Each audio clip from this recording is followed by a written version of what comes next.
آیو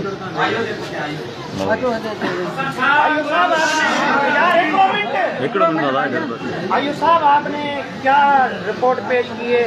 یہ توہین عدالت نہیں ہے؟ جب وقت ختم ہو گیا آپ کے ٹکے ہیں اور لے آئے ہیں. سر اس میں یہ اے ٹی سی کا کیس تھا. اے ٹی سی ہماری اتوار کو بند ہوتی ہے. یہ تمام وکلا حضرات کو سب کو پتہ ہے. جبھی ہمیں راداری ریمانڈ لینے کے لیے ہم اگر اس کے اوپر اپنے روزنامچے میں انٹری کر کے راداری رکھ لیتے تو بولتے کہ ڈیوٹی مجسٹریٹ کے آگے کیوں نہیں پیش کیا. ہم نے ان کو اپنی ساری سچویشن بتائی تھی مجسٹریٹ صاحب کو. جس کیس کے اندر پراپرٹی ہوتی ہے اس کے اندر 63 معنی نہیں رکھتی. لیکن جج صاحب نے میری نہ سنتے ہوئے آرڈر کیا کہ ان کو ڈسچارج کیا جائے. لیکن میں نے جج صاحب کے اس آرڈر کے لیے ریویو اپیل کی ہے. میں صبح اس کی کاپی لے کے اے ٹی سی میں بڑائے صاحب کے ساتھ کھڑا ہوں گا. جو کورٹ میرے کو ڈائریکشن اس ٹائم دے گی اے ٹی سی کی, کیونکہ یہ کورٹ میٹر ہے اے ٹی سی کا, اس کو لوور کورٹ کنسلٹ نہیں کر سکتی.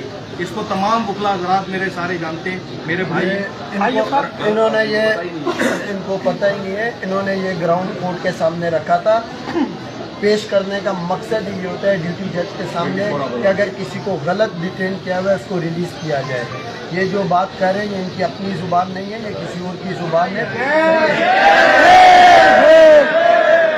ہم صرف ایک وجہ سے ہم چاہتے ہیں کہ چیزیں پراپرلی رہیں. صحیح, انہوں نے زیادتی کی ہے ان بچوں کے ساتھ.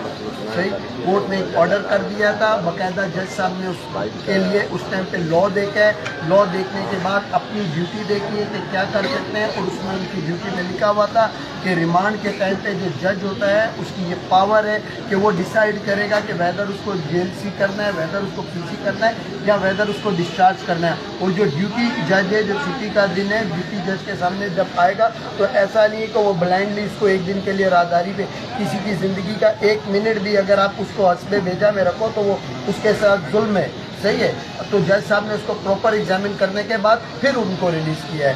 تو یہ جو پولیس کا ایکٹ ہے اس کی ہم پرزور مذمت کرتے ہیں, اور اس میں ہم جج صاحب سے بھی ڈیمانڈ اپیل کریں گے کہ جج صاحب اس کے خلاف جو یہ جو بات کر رہے ہیں میں بولوں بخیر اس میں اتنا ہے کہ ان کو جو ہے انہوں نے زیادتی کی ہے, اور یہ ایسا کسی بھی صورت میں ان کو نہیں کرنا چاہیے تھا. کورٹ کے آرڈر کی تعمیل کرنی چاہیے تھی, اور ان کو کوئی حق نہیں بنتا ہے کہ کسٹڈی اپنے پاس رکھ کے ریویو داخل کریں.